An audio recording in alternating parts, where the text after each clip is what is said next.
Welcome to my expat stories. Most men who visit Walking Street know what they're getting into. Trevor thought he did too. Warehouse supervisor from Birmingham. Practical guy. Not naive. But Fern wasn't like the others.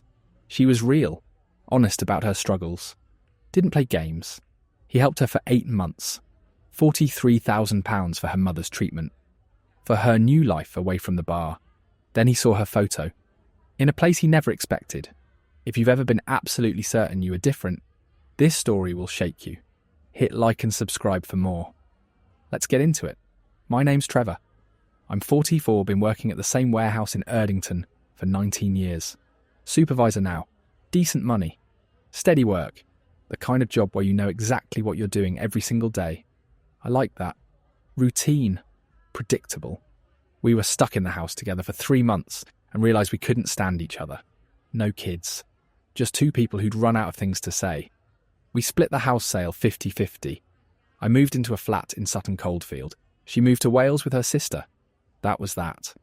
After everything opened back up, my mate Craig kept going on about Thailand. Said I needed to get away, clear my head, have some fun. He'd been to Pattaya twice. Loved it. Said it was mental but in a good way. I told him I wasn't interested in prostitutes. He laughed. Said it wasn't like that. Well, it was, but it was also just a good time. No judgment, no pressure. Just drinks and laughs and forgetting about life for a bit. So in January 2023, I booked 2 weeks. Craig came with me. We stayed in a hotel near Beach Road. Walking distance to everything. The nightlife, the bars, the chaos. The first few nights we just wandered. Went to different bars, beer bars mostly. The kind where girls sit outside and wave at you. We'd sit, have a drink, chat with whoever. No pressure, no expectations. It was all right. Bit awkward at first, but after a few nights I got used to it.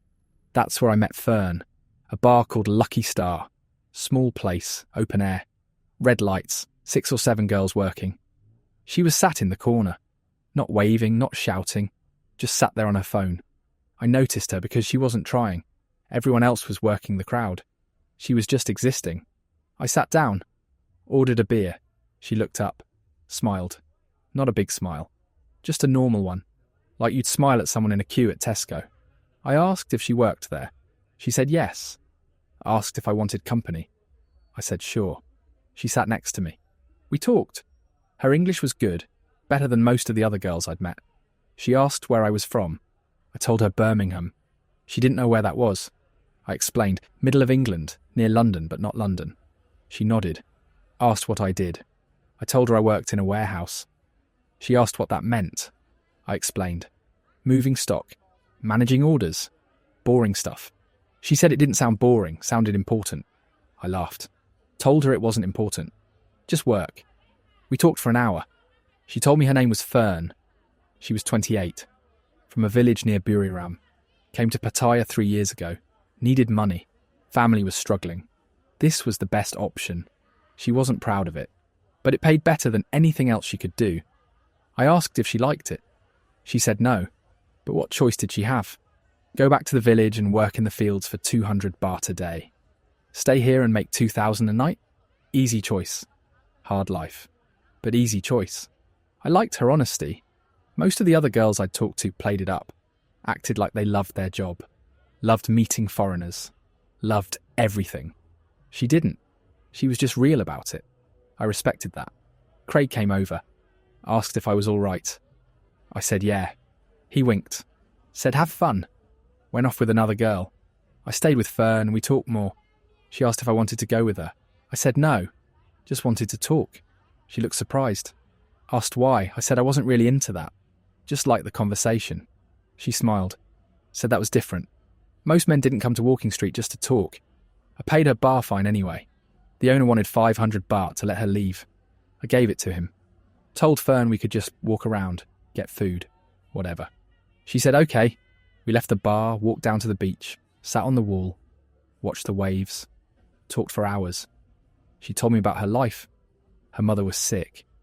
Diabetes, couldn't work anymore. Her father died 5 years ago. Motorcycle accident. Her younger brother was still in school. Fern was sending money home every month, keeping them afloat. She didn't have a choice. This was survival. I told her about my divorce, about the flat in Sutton Coldfield, about the warehouse, about how my life felt like it was on pause. She said she understood, said sometimes life just happens to you. You don't choose it. It chooses you. I saw her every night for the rest of my trip. Craig thought I was mad, said I was wasting my holiday on one girl. I told him I liked her. He said they all say what you want to hear. I said maybe, but I still liked her. On my last night, she asked if I'd come back. I said maybe. She said she hoped so, said she liked me. I was different, not like the other customers. I was kind, I listened. I treated her like a person. I said that was because she was a person. She teared up, said most men didn't see it that way. I gave her 2,000 baht, told her to take a few nights off. Rest. She said no. Too much. I said take it. She hugged me, said thank you. Said I was a good man. I flew home 2 days later. We stayed in touch. Line messages, photos. She'd tell me about her nights. I'd tell her about the warehouse. It was nice. Felt like I had someone to talk to again. Someone who got it. By March, I knew I was going back. Booked another 2 weeks. Craig said I was getting sucked in. I told him to mind his own business. When I got back to Pattaya in April, Fern met me at the bar. She was happy. Proper happy. We spent every night together. I'd pay her bar fine. We'd leave. Walk around, eat, talk. Sometimes we'd go back to my hotel. Sometimes we'd just sit on the beach. It didn't matter. I just liked being with her. One night, she told me her mother was getting worse. The diabetes was causing complications. She needed medication. Expensive medication. The hospital wanted 20,000 baht up front. About 450 quid. Fern didn't have it. She was trying to save, but it was hard. Every month, rent, food, sending money home. There was never enough left over. I asked how much she needed. She said she didn't want to ask. I said I was asking. She said 20,000 baht. I told her I'd send it. She said no. Too much. I said it wasn't too much. Her mother needed it. I wanted to help. She cried. Said I was too kind. Said she'd pay me back. I said don't be daft. Just take care of your mum. I sent the money that night. She showed me the receipt from the hospital 2 days later. Her mother's name. The medication. The amount. It looked real. I felt good. Felt like I was doing something that mattered. Over the next few months, I sent more. Her mother needed follow-up appointments. More medication. Tests. Each time Fern had asked quietly. Apologetically. Each time I'd send it. 1,000 quid here, 1,500 there, it added up. But I didn't mind. I was helping. That was what mattered. By July, I'd sent about 8,000 quid. Fern said her mother was stable. The medication was working, she was grateful. Said I saved her mother's life. I told her it was no big deal. She said it was everything. In August, Fern said she wanted to quit the bar. She hated it. Hated the customers. Hated the life. But she couldn't afford to quit. Needed the income. I asked what she'd do instead. She said maybe work in a shop. Or a restaurant. Something normal. Something she didn't have to lie about to her family. I asked how much she made at the bar. She said about 40,000 baht a month. About 900 quid. I did the math, I could send that. Help her quit. Give her a chance at a normal life. I told her I'd support her for 6 months. Give her time to find something else. She said no. Too much. I said I wanted to do it. She cried. Said I was changing her life. I thought I was her hero. I was just her income. By September, I'd sent another 12,000 quid. Monthly support. Her mother's ongoing treatment. A motorbike so she could get to job interviews. Clothes for interviews. Phone credit. Rent. Food. It kept adding up, but she'd quit the bar. She was applying for jobs. Sending me photos of applications. Telling me about interviews. It felt real. Felt like progress. Then one night, I was scrolling through Facebook. In a group called Pattaya Expats and Survivors. Someone posted a photo. A girl. The caption said, "Anyone know this girl? She scammed me for £12,000. Same story every time. Dying mother. Hospital bills. She called me her boyfriend, then ghosted me when I stopped sending money." The photo was Fern. Exact same girl. Same smile. Same eyes. Same everything. I stared at my phone. Heart pounding. Scrolled to the comments. Another guy commented, "Yeah, I know her. Fern. Got me for 15 grand. Mother's diabetes, said I was the only one helping her." Then another. "Mate, same. 10 grand from me. Thought I was special. Thought she quit the bar for me." 3 other men. Same girl. Same story. Same dying mother. I wasn't special, I was just another wallet. Another mug sending money for a mother who probably wasn't even sick. Let me tell you how it all fell apart. September was expensive. Fern needed first and last month's rent for a new apartment. Away from the bar area. Fresh start. 3,000 quid. Then she needed a deposit for a job training course. Hospitality management. 12,000 baht. About 270 quid. Then her mother had a setback. Needed to go back to hospital. Emergency visit. Another 15,000 baht. About 340 quid. I sent it all. Every time. Because she was trying. Really trying. She sent me photos of the apartment. Small. 1 bedroom. But clean. Hers. She sent me her course schedule. 3 evenings a week. Learning English. Customer service. She was building something. I was helping her build it. By October, I'd sent 23,000 quid. I checked my savings. It was lower than I liked. But not dangerous, I could keep going. Just a few more months. Then she'd be stable, have a job, be independent. Then the money'd stop. That's what I told myself. In November, her mother got worse. The diabetes had caused kidney problems. She needed dialysis 3 times a week. The hospital wanted payment up front for the first month. 60,000 baht. About 1,400 quid. Fern was panicking. Said if her mother didn't start treatment soon, she'd die. I sent the money same day. 2 weeks later, more dialysis costs. Another 50,000 baht. About 1,150 quid. Then medication to manage the kidney failure. 25,000 baht. About 570 quid. Then special dietary supplements the doctor recommended. 15,000 baht. About 340 quid. I was hemorrhaging money. But what could I do? Let her mother die? Stop halfway through treatment? No, I was in it now. Had to see it through. By December, I'd sent 34,000 quid. My savings account was looking thin. I had about 8 grand left. I told Fern I needed to slow down. She understood. Said she was so grateful. Said I'd already done so much. Said she'd find another way. 3 days later, she messaged.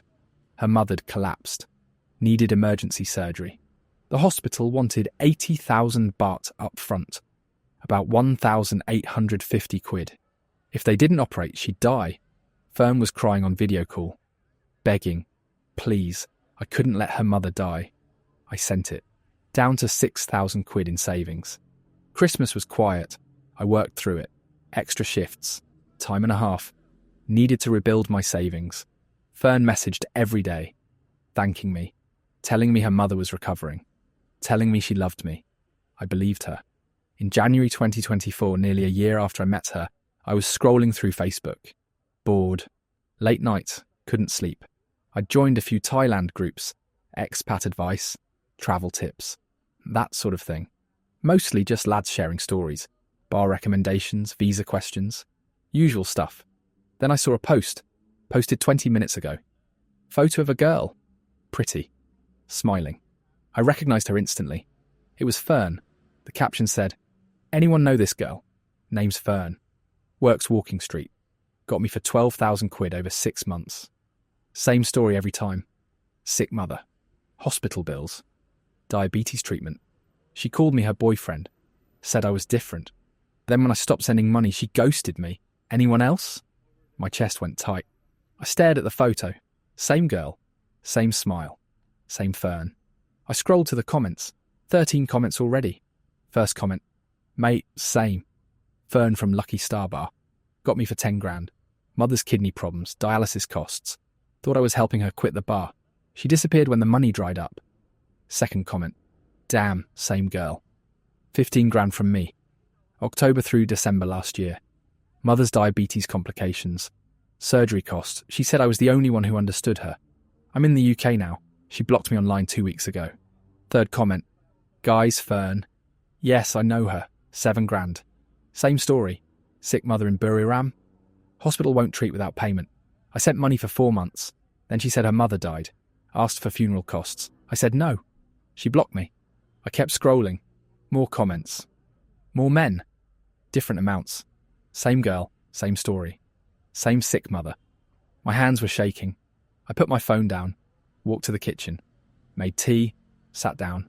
Picked up my phone again. The comments were still there, still real. I counted. 8 men total in the comments, all sending money to Fern, all for her mother's medical treatment. Amounts ranging from 5,000 to 15,000 quid. Some overlapping with my timeline, some before, some during. I'd sent 34,000 quid. I thought I was special. I thought I was her boyfriend. Her real boyfriend. Not a customer. Not a punter. Real. But I was just number 9. Or maybe number 20. Who knew how many others there were who hadn't seen the Facebook post? I commented, "Mate, same girl. 34 grand from me. January 2023 through December. Mother's diabetes and kidney failure. Dialysis, surgery. She quit the bar. I was supporting her monthly. Thought I was helping her build a new life." Within 5 minutes, 3 men replied, all saying the same thing. "She got you good." One guy private messaged me. His name was Paul, from London. He said he'd sent Fern 12,000 quid. Same timeline as me. We were sending money to her at the exact same time. He thought he was her boyfriend. I thought I was her boyfriend. We were both paying for the same dying mother. Paul said he had screenshots, line messages from Fern, hospital receipts, photos of her mother. He sent them to me. I compared them to mine. Identical. Same hospital receipts, same mother's name, same amounts. She'd just changed the dates. I felt sick. Went to the bathroom, threw up. Came back. Kept reading. Paul said there was another guy in the group. Mark. From Australia.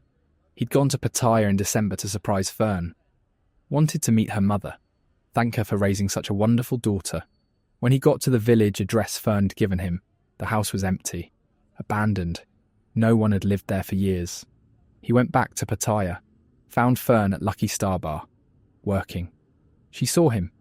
Pretended not to know him. Walked straight past him. He confronted her. She said he was mistaken. She'd never met him. The other girls confirmed. Said he was crazy. He left. She blocked him. 12,000 quid. Gone. I sat there staring at my phone until 3 a.m. Reading, rereading, trying to make sense of it. But there was no sense to make. It was obvious. Crystal clear. Fern was a professional. This was her job. Not working the bar. Working us. The foreigners. The lonely men who thought they were special. The next morning I went through my line messages with Fern. Really went through them. Looking for clues I'd missed. And they were there. Everywhere. Messages sent at odd times. She'd message me at 10 p.m, say goodnight. Then I'd see she was online at 2 a.m. Who was she talking to? I thought maybe friends, maybe scrolling, but no. She was talking to the others. Paul, Mark, the other 7. Maybe more. Photos she sent me. At the hospital with my mother. I reverse image searched one. Found it on a Thai medical blog from 2019. Stock photo. Not her mother. Not even a real patient. Just a random photo she found online. Hospital receipts. I zoomed in. The dates were wrong. The amounts were in different handwriting. Photoshopped. I just hadn't looked close enough because I wanted to believe. Her mother's name. She'd told me it was Siraporn. I asked Paul what name Fern'd given him. He said Chanida. Different name, different mother. Same story. I'd been played completely. Thoroughly. Professionally played. I wanted to be angry. Wanted to rage. But mostly I just felt stupid. How did I miss it? How did I send 34,000 quid without checking anything? Without visiting? Without asking questions? Because I wanted it to be real. That's how. I messaged Fern. Said I needed to talk. She replied quickly. Said, of course. What was wrong? I said I saw the Facebook post. The one with her photo. The one where 8 other men said she scammed them. I said I wanted the truth. She went offline. Stayed offline for 6 hours. Then she came back. Said it wasn't true. Said those men were lying. Said they were angry customers who wanted more than she offered. Said they were trying to ruin her reputation. Said I knew her. I knew she wasn't like that. I sent her the screenshots, the messages from Paul, the receipts that didn't match. The timeline overlaps. The photo from 2019, I said explain this. She went offline again, this time for 2 days. When she came back, she said we needed to talk, face to face. She said she could explain everything. Said it wasn't what I thought. Said if I loved her, I'd come to Pattaya, hear her side, give her a chance. I booked a flight, not because I believed her, but because I needed to see her face. Needed to hear her say it. Needed to close this chapter properly. I flew to Pattaya 3 days later. Told Craig I was going. He said I was mental. Said let it go. I said I couldn't. Not yet. He understood. When I landed, I messaged Fern, said I was here. She said, meet her at Lucky Star Bar. 8 p.m, I said fine. I got there at 7:30, sat across the street, watched, waited. At 8, she showed up. But not alone. She walked in with a Thai bloke. Younger than me, maybe 30. His arm around her waist. Laughing. Comfortable. Familiar. I watched them sit at the bar. Watched her work. Smiling at customers. Waving at passing men. Like nothing had changed. Like I never existed. Like the 34,000 quid never happened. I walked across the street. Walked into the bar. She saw me. Her face went white. Time to get some answers. I walked up to the bar, stood right next to her. She looked at me. The Thai bloke looked at me. The other girls stopped talking. We need to talk, I said. She stood up. Said something to the Thai bloke in Thai. He nodded. Stayed sat. She walked outside. I followed. We stood on the street. Music blaring from every direction. People walking past. She lit a cigarette. Waited. How many? I said. How many what? How many of us were there? How many men were sending you money at the same time? She took a drag. Looked at me. No tears, no panic. Just calm. I don't know, maybe 10, maybe more. Your mother, the diabetes, the kidney failure, the surgery. Was any of it real? My mother's fine. She lives in Buriram. Healthy. I send her money from the bar. So it was all fake. Every hospital receipt, every photo. Every video call where you cried. She nodded. Yes, all fake. And him? I pointed inside to the Thai bloke. Boyfriend? Yes, 3 years. He knows about you. About all of you. He helps me sometimes. Takes photos for receipts. Drives me to meet you at airport. He doesn't care, this is business. I asked her why me. Why did she pick me? She shrugged. Said I looked kind. Said kind men send money longer. Said I had that look. Lonely. Wanting to help. Easy. I asked if any of it was real. Any moment. Any conversation. She thought about it. Said some of it was nice. Said I was nicer than most. But no, it was work, all of it. I stood there, wanted to shout, wanted to call her every name I could think of. But what was the point? She didn't care. This was just another Tuesday for her. Another foreigner figuring it out. She'd probably had this exact conversation 10 times before. I asked how much. Total. All of us combined. How much did we send you? She smiled. Not mean. Just honest. Enough to buy a house. Enough to live good. Enough to do this another 5 years and retire. I didn't see her again. Flew home 2 days later. She messaged once, said sorry. Said she needed the money. Said her family needed help. Said I was kind but naive. I blocked her. Paul from the Facebook group messaged me. Asked if I confronted her. I said yes. He asked what she said. I told him. He said at least she was honest in the end. I said that didn't make it better. He agreed. Mark, the Australian who went to the village, said he tried to report her to the police. They laughed at him. Said it wasn't illegal.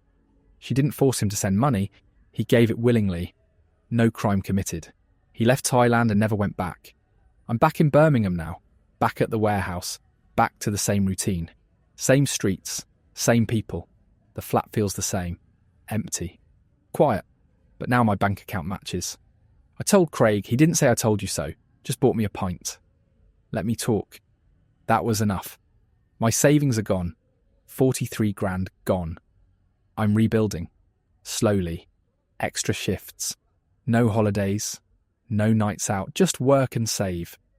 I think about it sometimes. How she ran the same scam on 10 men at once. Same script. Same dying mother. Same amounts. She was organised. Professional. Kept us all separate. None of us knew about the others until it was too late.